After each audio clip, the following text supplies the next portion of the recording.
Imagine facing emotional struggles that remain unseen, hidden beneath layers of systemic oversight.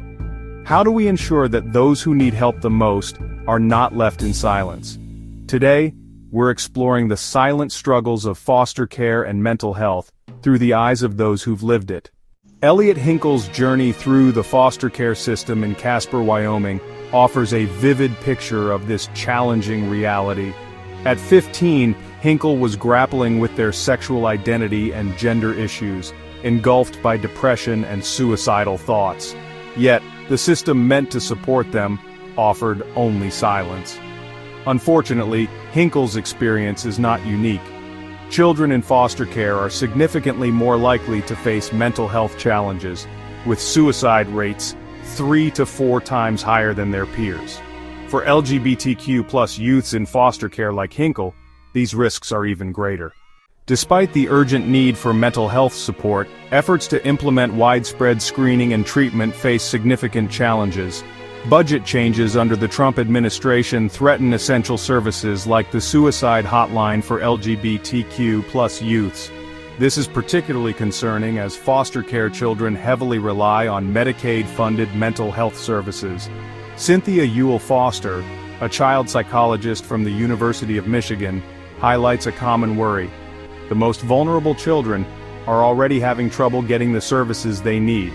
Without federal standards, accessing necessary care becomes even more complicated, as Colleen Katz from Hunter College points out, with the inconsistency in suicide ideation screening upon entry into foster care. Hinkle's story is echoed in countless lives. Take April Miller, who entered foster care at age 3 in Minnesota, part of an overrepresented Native American group within the system. Her early experiences included traumatic events like witnessing a murder, yet she lacked access to comprehensive mental health support. I did a lot of self-harm and had thoughts of suicide but didn't have access to means, which is why I am still alive, Miller reflects. Her survival has transformed into advocacy. Today she works as a social worker and suicide prevention coordinator in Bemidji, Minnesota. Efforts to address these gaps have seen some states initiate changes following legal actions.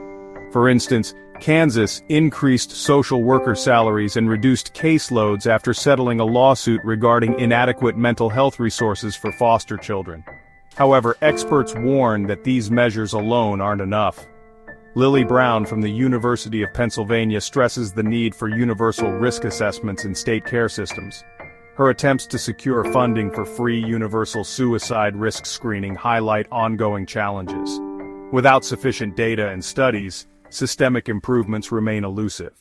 Elliott Hinkle now dedicates their life to changing this narrative through training and policy development with Unicorn Solutions in Oregon.